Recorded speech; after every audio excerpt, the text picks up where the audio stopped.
चलिए, हेलो दोस्तों, climax career में स्वागत है आपका। मैं आज आप लोग को बताने जा रहा हूँ sample question paper class 10th mathematics का। इसमें हम लोग इसमें जो हम लोग आज बात करेंगे जो भी, वो बात करेंगे हम लोग सैंपल पेपर जो आ रहा है क्लास 10th में, मतलब एग्ज़ाम में जो आने वाला है, उसके अकॉर्डिंग हम लोग कैसे सॉल्व करेंगे, हर चैप्टर वाइज़ पे हम लोग जाएँगे इसको। तो चैप्टर वाइज़ में जब हम जाएँगे यहाँ से, तो यहाँ से जैसे ही जाएँगे तो हम हमारे पास क्लास 10th का ये है, हमारे पास क्वेश्चन है। क्वेश्चन सैंपल क्वेश्चन पेपर हमारे पास ये रहा। Mathematics standard sample question paper, right. अब हम इसके अकॉर्डिंग हम अभी बात करेंगे। तो सबसे पहले हम बताना चाहेंगे क्लास 10th के लिए कि आपको एग्ज़ाम हुआ, प्री बोर्ड, पहले प्री बोर्ड आएगा, प्री बोर्ड के बाद फिर आपका बोर्ड का एग्ज़ाम होगा। तो जिस तरह का क्वेश्चन आने वाला है, उसी क्वेश्चन के रिगार्डिंग हम हर चैप्टर को डिटेल्स में बताएँगे। जैसे ही क्वेश्चन आएगा, उस क्वेश्चन में हम चैप्टर क्वेश्चन्स को डिटेलिंग करेंगे, कैसे बनाना है, और उस टाइप का अगर क्वेश्चन आ जाए, तो आप कैसे अटेम्प्ट करेंगे, इसके बारे में ज़्यादा डिटेल से हम बताने वाले हैं, राइट? तो हम लोग चलते हैं। देखिए, आपके पास जो टोटल सेक्शन जो आना आने वाला है, वो है ए से लेके ई तक, 5 सेक्शन आने वाला है। ए सेक्शन ए में आपके पास 20 क्वेश्चन होगा और ये एक-एक मार्क्स का होगा। कितने मार्क्स का होगा? एक-एक मार्क्स का होगा। सेक्शन बी में आपके पास 5 क्वेश्चन्स होगा और 2 मार्क्स का होगा। सेक्शन सी में आपके पास 6 क्वेश्चंस होंगे और 3 मार्क्स का डिस्ट्रीब्यूशन होगा each questions. And section D जिसमें 4 क्वेश्चंस होगा और 5 मार्क्स का होगा। और सेक्शन ई जो होगा, ये होगा case based study. Case study based रहेगा। इसमें आपको एक पैराग्राफ या केस केस दिया हुआ रहेगा, कि उसको पढ़ना है, उसको स्टडी करना है, उसी को समझ के, उसी के रिगार्डिंग आपके पास क्वेश्चन दिया होगा, उसी के एवज में आपको आंसर देना है उसको पढ़ने के बाद। तो ये आपको ए से लेके ई तक मार्किंग स्कीम के साथ-साथ क्वेश्चन कितने आएँगे, ये भी बता दिया गया है। उसके बाद इसमें ऑल क्वेश्चंस आर कंपल्सरी, इसमें जितने भी क्वेश्चंस है कंपल्सरी है। इंटरनल चॉइस कहीं-कहीं पे रहेगा, जो इंटरनल चॉइस रहेगा, इंटरनल चॉइस में आप सेलेक्ट कर सकते हैं, राइट? अब जैसे यहाँ पे कोई भी चीज़ अगर आपको देगा, तो उसी के अकॉर्डिंग आपको करना है। इंस्ट्रक्शन आपके पास यही था। तो हम लोग सबसे पहले क्वेश्चन नंबर फर्स्ट पे हम लोग यहाँ पे पढ़ते हैं। क्वेश्चन नंबर फर्स्ट क्या कह रहा है? देखिए, क्वेश्चन नंबर फर्स्ट जो बोल रहा है, आपको क्या बोल रहा है question number first?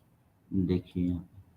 Question number first जो बोल रहा है, लेट ए एंड बी, क्या है? A and B are two positive integer such that A is equal to P के पावर क्यू, क्यू के power 4 and B is equal to P square into Q, Q के power Q, where P and Q are prime number. P और Q क्या है? Prime number है।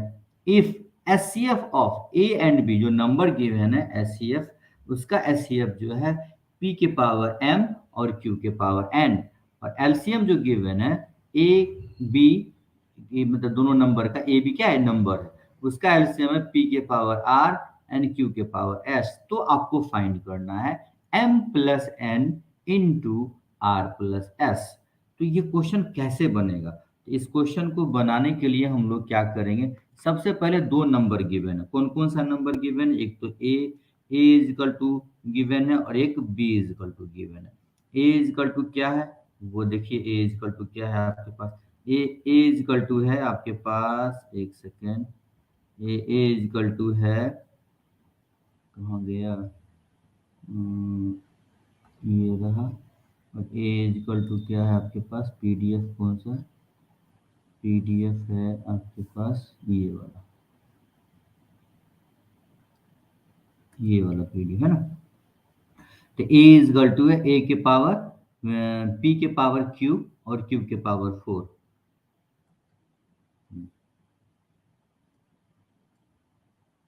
और Q के power 4, और बी इज इक्वल टू है,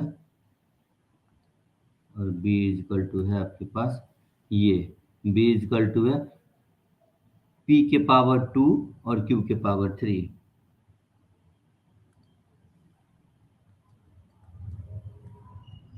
ठीक।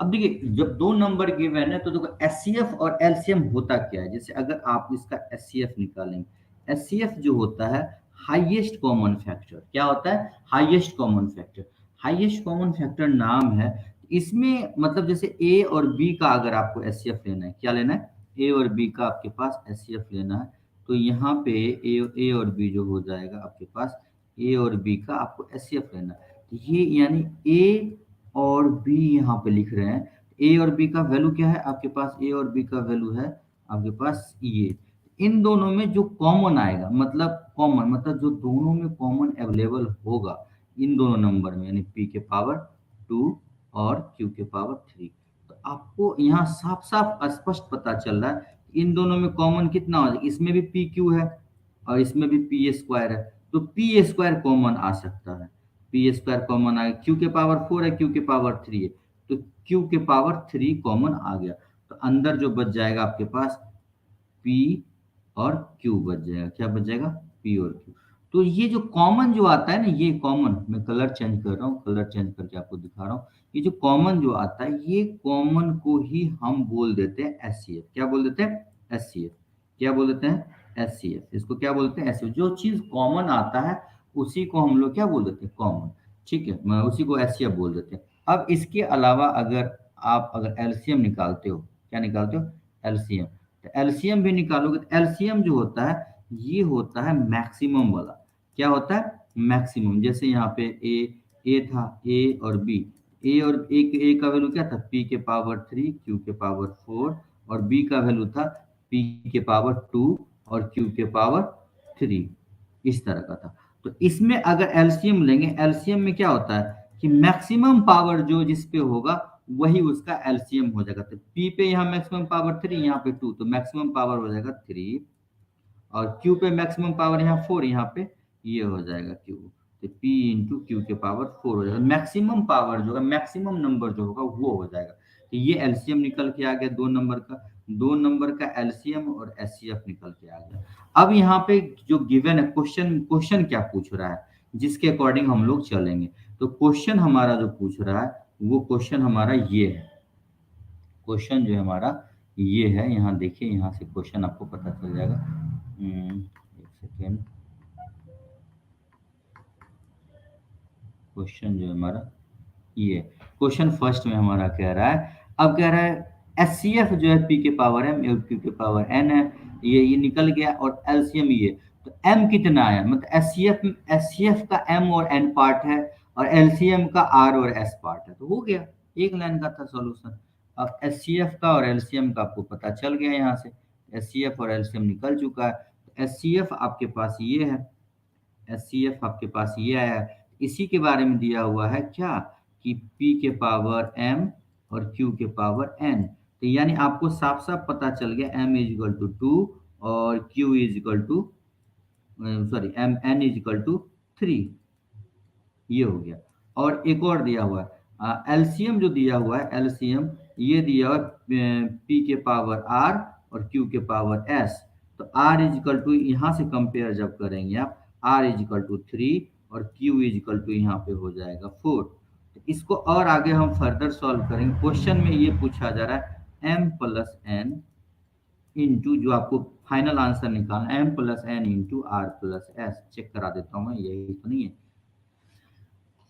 सॉरी, m प्लस एन, इसी देन m प्लस एन और r प्लस एस का वैल्यू निकालना है, तो इसको जो हम निकालेंगे इसका वैल्यू जो निकालेंगे, तो इसका वैल्यू हम निकालेंगे, m का वैल्यू कितना है यहाँ पे 2 plus 3 into R plus S का एस है ये, यानी 3 प्लस 4, इसका हो जाएगा 5 इंटू 7 इज इक्वल टू 35, ये हो जाएगा आंसर, 5 इंटू 2 प्लस 3 5 और 3 प्लस 4 7, तो ये हो जाएगा, दोनों को मल्टीप्लाई करेंगे ये हो जाएगा 35, इसका मतलब आपके पास ऑप्शन जो हो जाएगा आपका यहाँ पर, ऑप्शन जो हो जाएगा यहाँ पे आपका सी ऑप्शन आपका क्या है राइट है।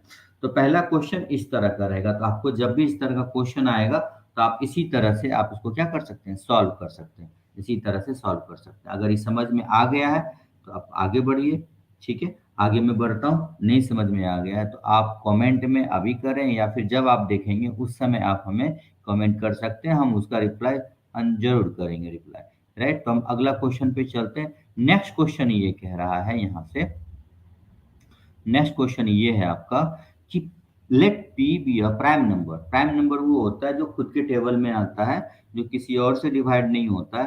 तो पी एक प्राइम नंबर जैसे 2, 3, 5, 7, 11, 13 that is a prime number.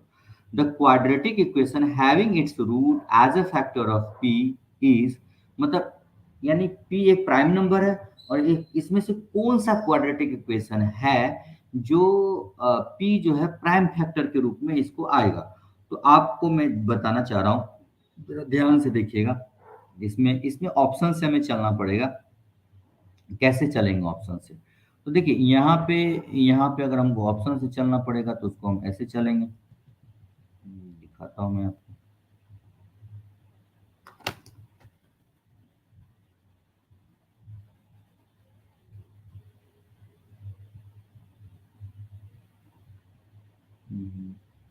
Page दूसरा लेना पड़ेगा।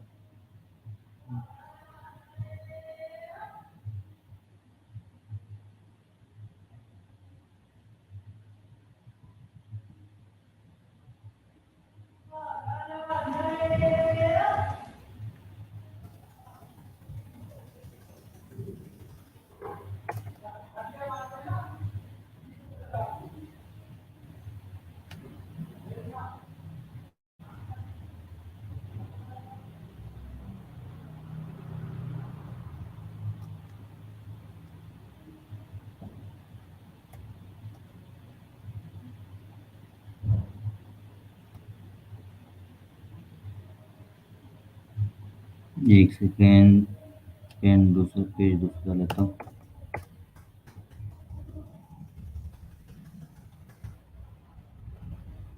नहीं आ रहा।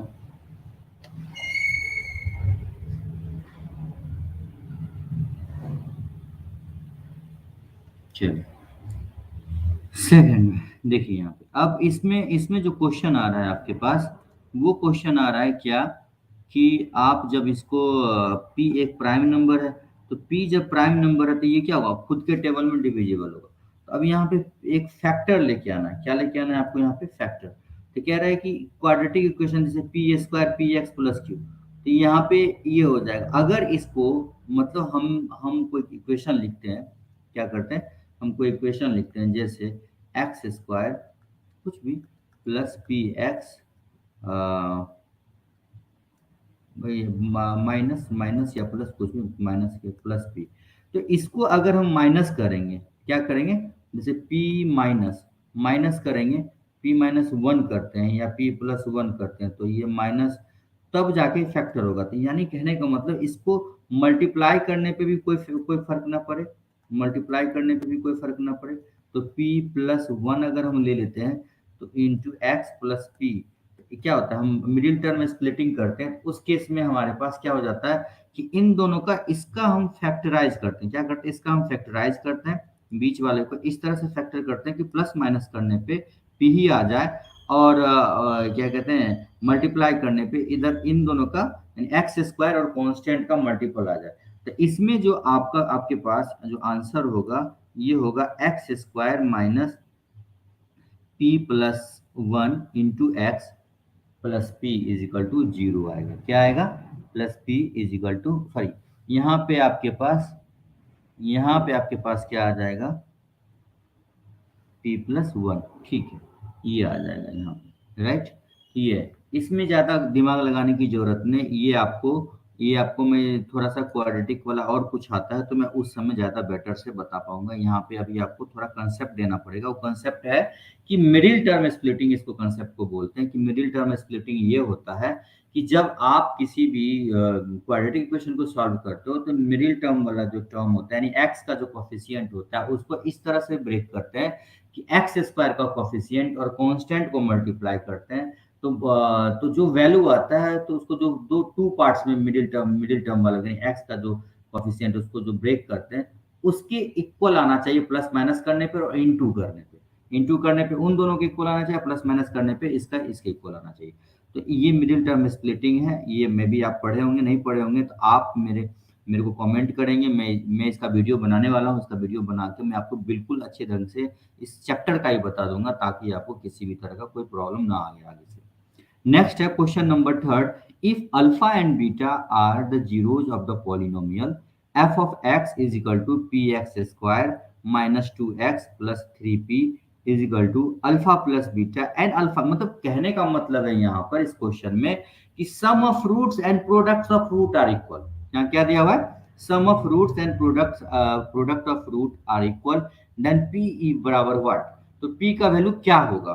तो हम इस पे आते हैं, हमारे पास इक्वेशन दिया हुआ है कि P X square minus two X plus three P, क्या दिया हुआ है यहाँ पे क्वेश्चन में दिया हुआ है, क्वेश्चन नंबर थर्ड में P X square minus three X plus P, I think यही क्वेश्चन है, P X square minus two X, P X square minus two X plus three P है, क्या है P X square two X plus three P, ये दिया हुआ है। तो जब जब ये दिया हुआ है, इसका इसका रूट कौन कौन है, अल्फा और बीटा दो रूट है। तो अल्फा प्लस बीटा क्या होता है हमारे पास, अल्फा प्लस बीटा ये होता है माइनस बी बाई ए, और अल्फा इंटू बीटा क्या होता है हमारे पास, ये होता है सी बाई ए, क्या होता है सी बाई ए। अब अकॉर्डिंग टू क्वेश्चन क्या दिया हुआ है, alpha plus beta is equal to है अल्फा इंटू बीटा, ये क्वेश्चन में गिवन है। तो अब आप अल्फा प्लस बीटा यानी ये माइनस बी, तो आपको स्टैंडर्ड इक्वेशन पता होगा, मैं कलर चेंज कर रहा हूँ यहाँ स्टैंडर्ड इक्वेशन लिखने के लिए, तो उससे आपको ज़्यादा थोड़ा वो पता चल जाएगा। देखो स्टैंडर्ड इक्वेशन होता है आपके पास ये, कलर चेंजिंग नहीं हुआ,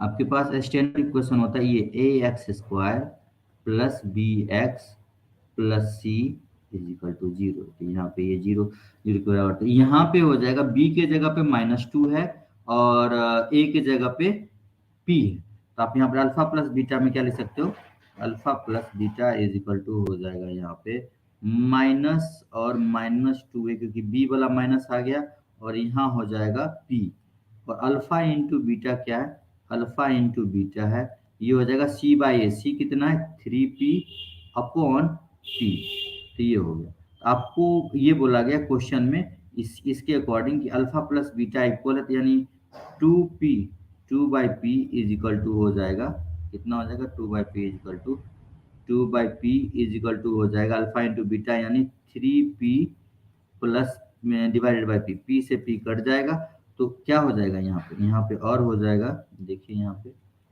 पे और क्या हो जाएगा, two by P is equal to three, तो P is equal to two is equal to three P, और पी इज इक्वल टू हो जाएगा two by three is equal to P, क्योंकि पी थ्री इधर पी का value निकालना है, three इधर आएगा तो डिवाइड में हो जाएगा, इसीलिए पी इज इक्वल टू क्या हो जाएगा टू बाई थ्री। तो आपको आराम से ये निकल गया, तो आपको सम ऑफ रूट्स क्या होता है, alpha plus beta is equal to minus B by A, sum of roots क्या होता है, सम ऑफ रूट्स होता है बेटा आपको यहाँ पे, देखो मैं कलर चेंज करके आपको दिखा रहा हूँ ब्लैक से, सम ऑफ रूट्स ये होता है और प्रोडक्ट ऑफ रूट ये होता है, ठीक है। अब क्वेश्चन में ये दिया हुआ है, अकॉर्डिंग टू क्वेश्चन यहाँ पे दिया हुआ है कि sum of roots is equal to है प्रोडक्ट ऑफ रूट, ये सम ऑफ रूट है, ये प्रोडक्ट ऑफ रूट है। तो सम ऑफ रूट आपने निकाला यहाँ पे minus B by A, standard equation से कंपेयर किया, तो minus B by A, minus B by A यहाँ पे लिखा हूँ मैं, तो माइनस तो पहले से, और बी का वैल्यू कितना minus two A, minus two, तो minus two minus minus plus हो गया, तो टू बाई पी, और alpha into beta three by P, three P by P, तो थ्री पी से पी कट गया, तो ये हो जाएगा two by P is equal to three, तो थ्री इधर मल्टीप्लाई में इधर आके डिवाइड में हो जाएगा इज इक्वल टू पी, तो टू बाई थ्री इसका क्या हो जाएगा आंसर हो जाएगा, और टू बाई थ्री इसमें आंसर चेक कीजिए कौन सा ऑप्शन होगा, तो इसमें आंसर है बी नंबर, इट्स ओके। तो क्वेश्चन नंबर थर्ड हमने कंप्लीट कर लिया। अब हम क्वेश्चन नंबर फोर्थ की तरफ चलते हैं।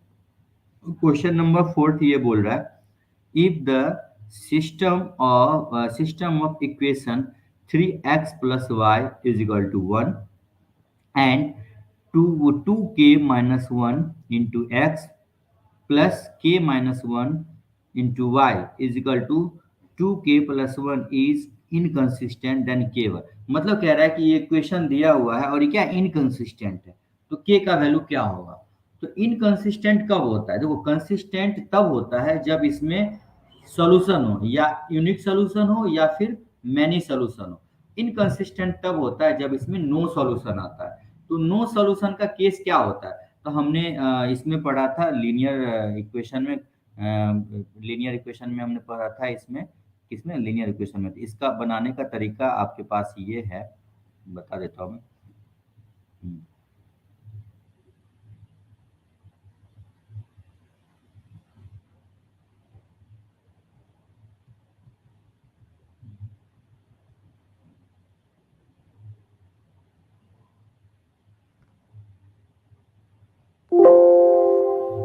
ये एक सेकंड, पेज का दिक्कत हो रहा है मेरे को, इंटर पेज, नेक्स्ट पेज कर देता हूँ, next, select plus, battery low, एक सेकंड बैटरी लो हो गया।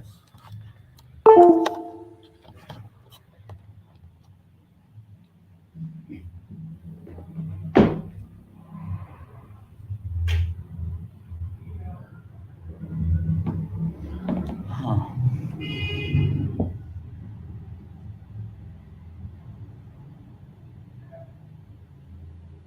इंसर्ट पेज,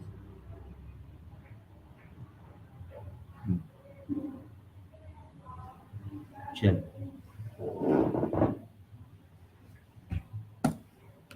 हम्म, चल इसमें इसमें जो क्वेश्चन जो आएगा, देखिए इसमें इसमें जो क्वेश्चन आएगा नेक्स्ट वाला, नेक्स्ट क्वेश्चन है आपके पास कि कह रहा है कि एक मतलब क्या था, मतलब एक इक्वेशन है, इक्वेशन क्या गिवन है वो देख लीजिए। इक्वेशन गिवन है 3x plus Y is equal to 1। क्या गिवन है बेटा, 3x, 3x plus Y is equal to 1, 1 है। और दूसरा इक्वेशन जो गिवन है हमारे पास, दूसरा इक्वेशन है क्या, दूसरा इक्वेशन है हमारे पास इसमें 2k-1 into X plus k-1 into Y और 2k+1। ये है इक्वेशन आपकी, 2k, इसमें 2k-1 into X plus k+1 into Y is equal to है 2k+1 ये इस तरह का, क्या है 2k+1। ये थोड़ा सा मैं इसको इरेज करके सही से लिख देता हूँ, ठीक है, यहाँ पे आ जाएगा प्लस, ये प्लस है, ठीक है। तो आपको क्या था, आपको आपके पास स्टैंडर्ड इक्वेशन ये था, a1x प्लस b1, ये क्या हो रहा है, plus b1y is equal to, ये क्या हो रहा है, b1y is equal to c1। और दूसरा इक्वेशन क्या था, a2x प्लस b2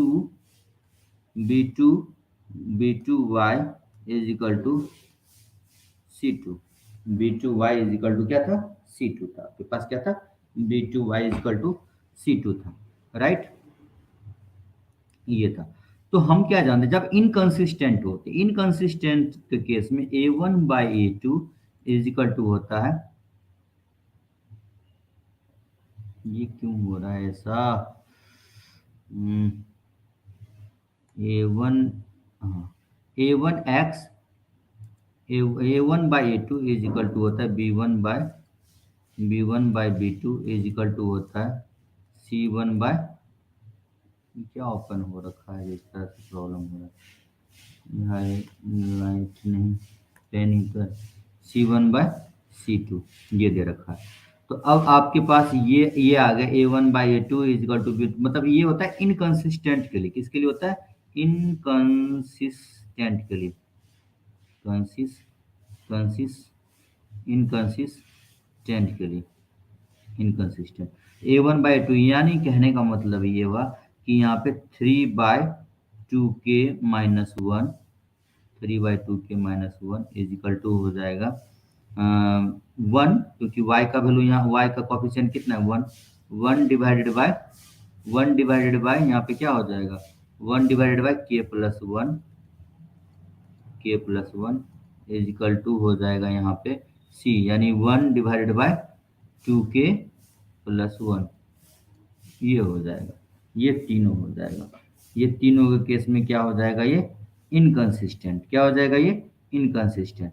तो यहाँ से आपको वैल्यू निकालना पड़ेगा। तो कैसे निकालिएगा वैल्यू, तो ये इसका किसका वैल्यू निकालना है यहाँ से, के का, किसका वैल्यू निकालना है यहाँ से, तो के का वैल्यू निकालना पड़ेगा। चेक कर लेता हूँ के का ही वैल्यू होगा, इसके यहाँ बोल रहा है कि फाइंड द वैल्यू ऑफ के, तो के का वैल्यू किस वैल्यू के लिए सेटिस्फाइड करेगा। तो अभी चेक कर लेते हैं किस वैल्यू के लिए, बस कुछ नहीं करना है इसमें, या तो इसको कंपेयर कर लीजिए और इसको कंपेयर कर लीजिए, किसी एक को कंपेयर कर सकते हैं। तो यहाँ पे हो जाएगा आपके पास इसको इसको कंपेयर करते हैं, तो ये हो जाएगा, इसको कंपेयर करेंगे तो ये हो जाएगा 3/2k-1 is equal to 1/k+1, और इसको लिख सकते हैं यहाँ पे, ये इधर आके मल्टीप्लाई हो जाएगा, इधर आके मल्टीप्लाई हो जाएगा, क्या हो जाएगा 3 × k+1 इज इक्वल टू हो जाएगा 2k-1, 1 से मल्टीप्लाई करने पे कोई फर्क नहीं पड़ता है, तो 3k+3 is equal to 2k-1, तो ये हो जाएगा 3k में से इधर आ जाएगा, तो ये हो जाएगा k, और ये आ जाएगा इधर k इज इक्वल टू 3 इधर आ जाएगा, तो -1 - 3, तो k इज इक्वल टू हो जाएगा -4। अब इसमें चेक कर लेना है, k इज इक्वल टू -4 यहाँ दिखा रहा है, 2k k+1, 2k k+1, 2k कुछ गड़बड़ हो रहा है क्या, कुछ गड़बड़ तो नहीं हुआ है, क्वेश्चन एक बार चेक कर लेता हूँ, मुझे तो लग रहा है कुछ गड़बड़ हो गया।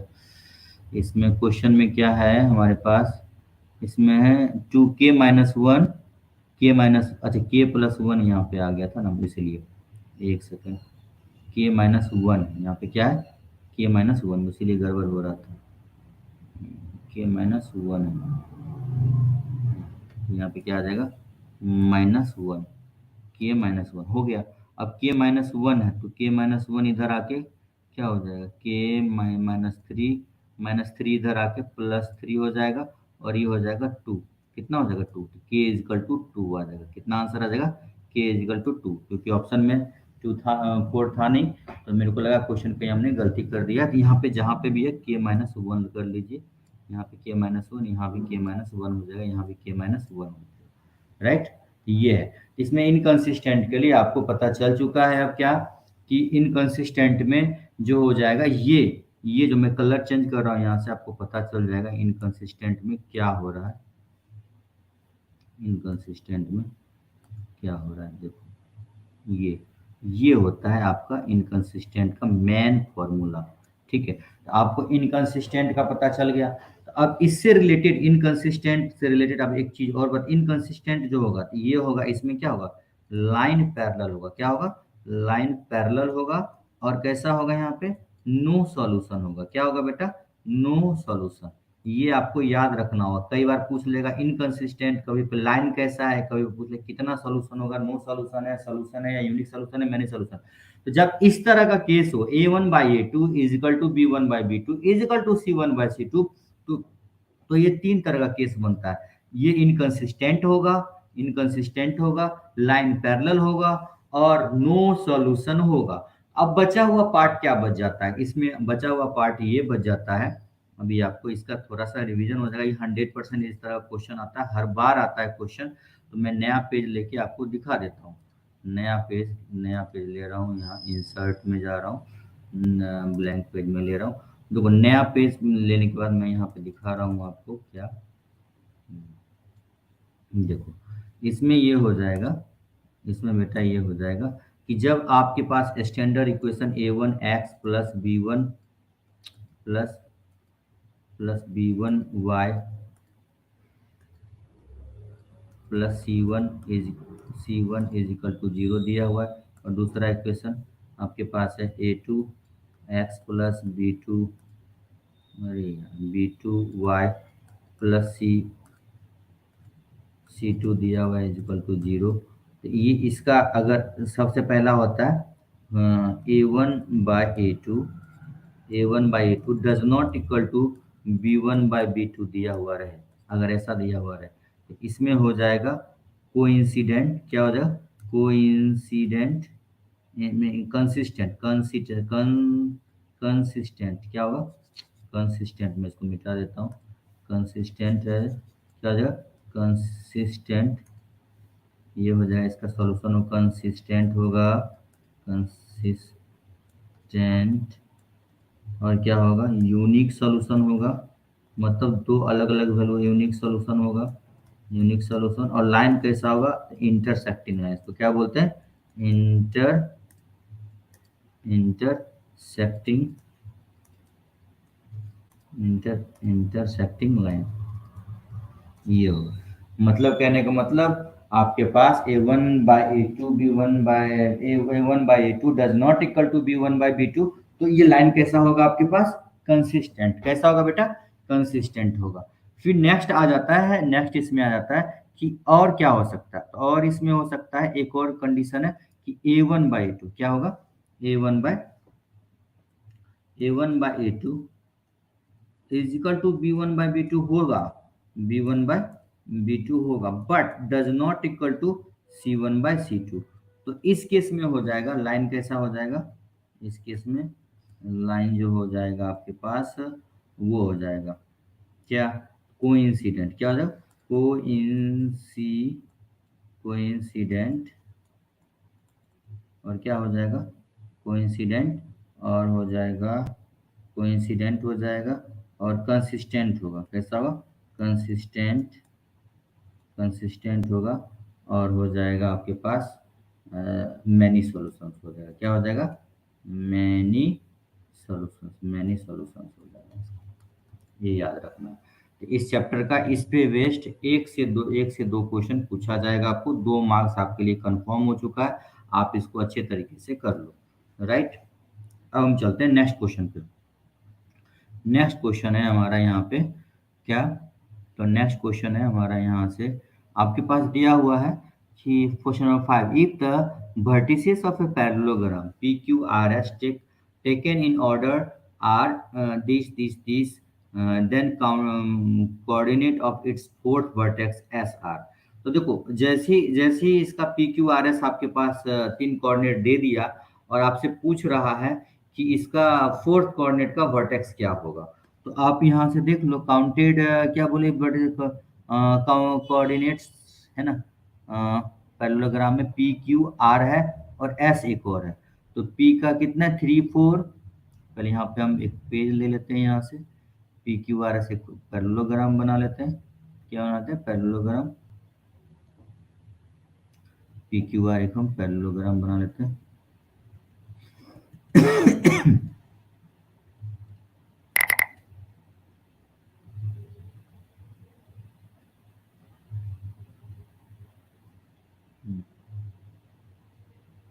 देखो यहाँ पे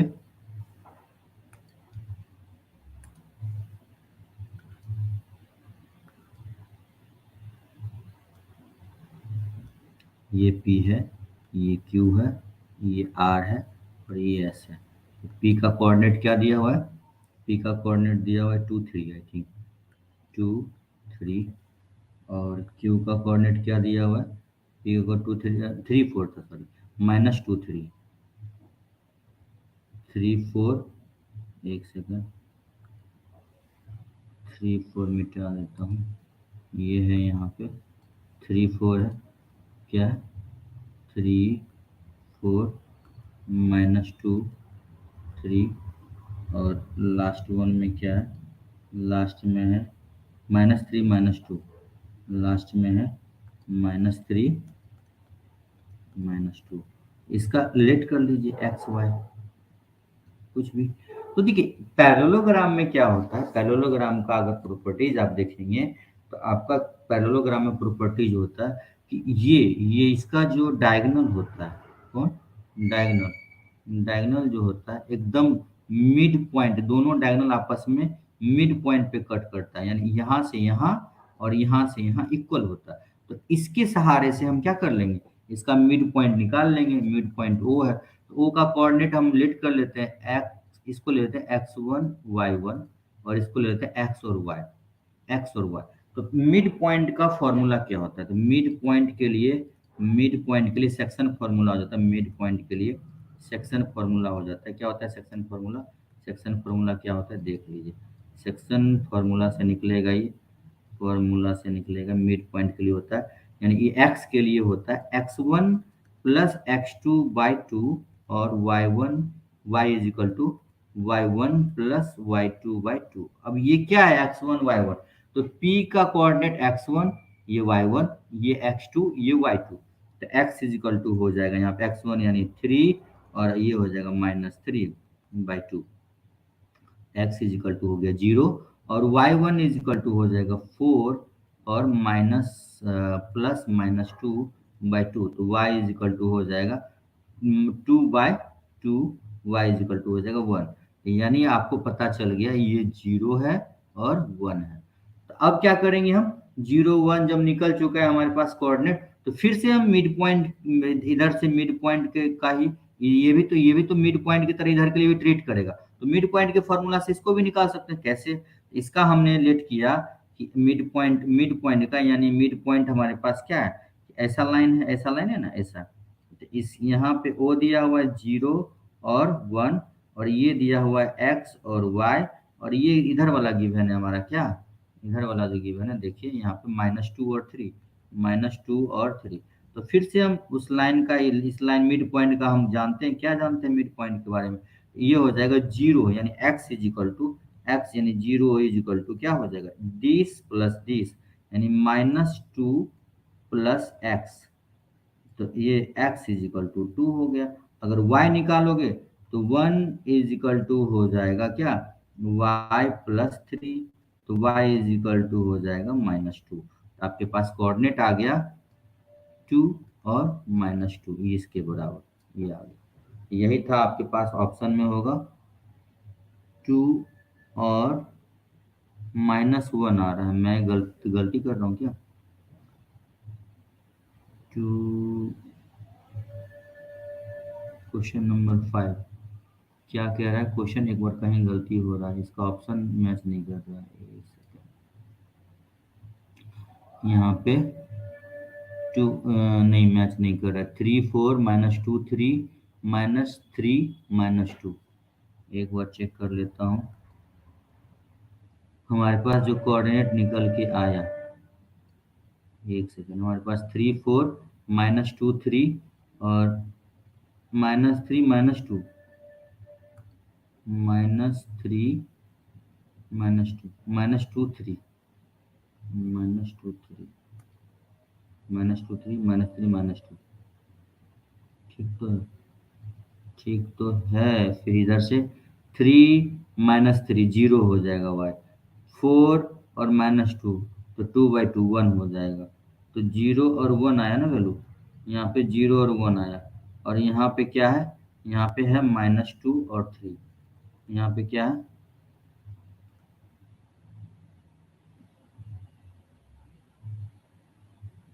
कहाँ गया पेज वो,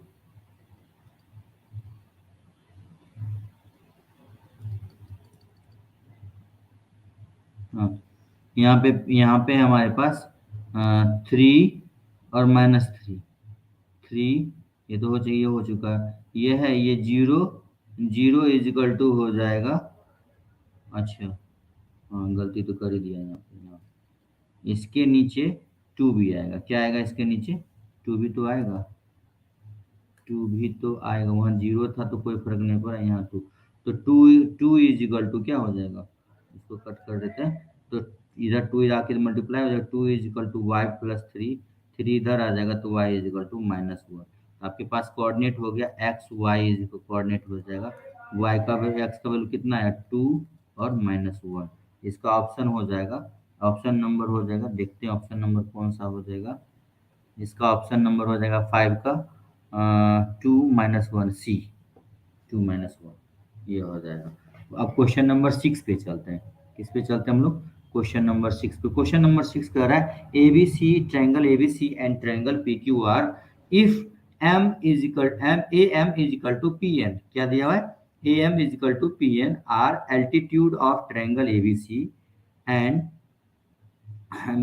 P Q R respectively, then A B square. इसमें यही होता है, इसका एक थ्योरम है कि एरिया का स्क्वायर जो होता है, यानी किसी भी मतलब साइड का स्क्वायर जो होता है, वो साइड का स्क्वायर जो हो जाता है वो वही क्या हो जाएगा, ए एम और पी एन का स्क्वायर, यानी ये यही हो जाएगा। फोर फोर फिर इसका ए एम का लोगे, इसका क्या हो जाएगा, इसका ए एम और पी एन का हो जाएगा 2 और 3। क्या हो जाएगा यहाँ? 2 और 3, डी ऑप्शन हो जाएगा। कौन सा ऑप्शन हो जाएगा?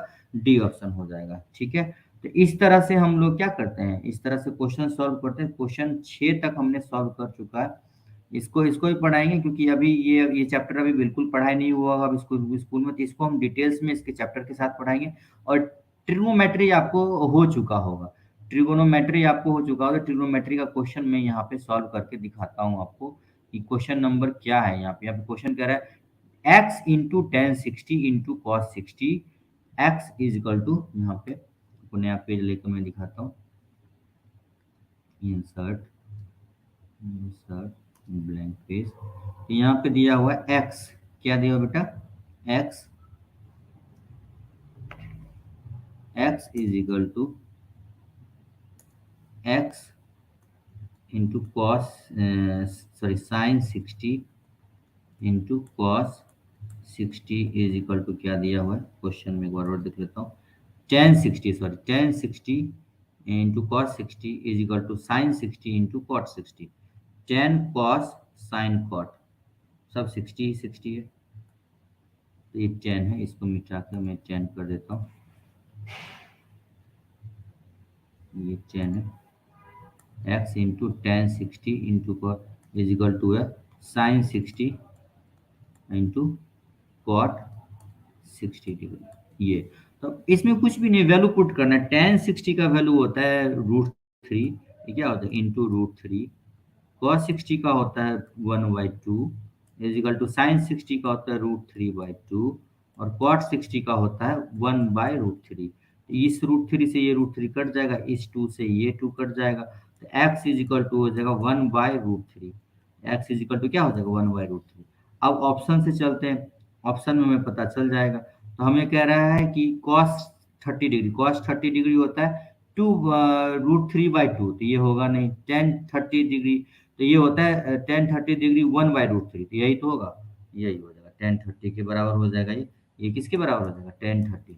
1/√3 किसका होता है? टेन 30 के बराबर होता है। यही आंसर हो जाएगा, ऑप्शन नंबर बी। क्लियर है? अब क्वेश्चन नंबर हम 8 में चलते हैं। 8 भी हमारे पास क्या दिया हुआ है कि sine theta plus cos theta is equal to √2 है। क्या है? Sine theta plus cos theta is equal to √2 है। Then tan theta plus cot theta बराबर व्हाट। तो देखो इसको सॉल्व करने के लिए हम बहुत सारा मेथड लगा सकते हैं। तो इसको सॉल्व करने के लिए हम सबसे पहले क्या करेंगे, sign theta plus cos theta, ये √2 कब हो सकता है? तो थीटा का वैल्यू सेम है, थीटा का वैल्यू क्या है यहाँ पे सेम। थीटा का वैल्यू जो थीटा अगर 30 डिग्री के लिए 40 डिग्री, उसको सॉल्व करने का तरीका बहुत सारा है। आप जो भी मेथड आप देखना चाहते हो उस मेथड से आप निकाल सकते हो। तो देखिए यहाँ पे आपको मैं यहाँ पे वो दिखा देता हूँ आपको। यहाँ पे है, फिर से एक नया पेज में इंसर्ट कर रहा हूँ। आपको यहाँ पे गिवन है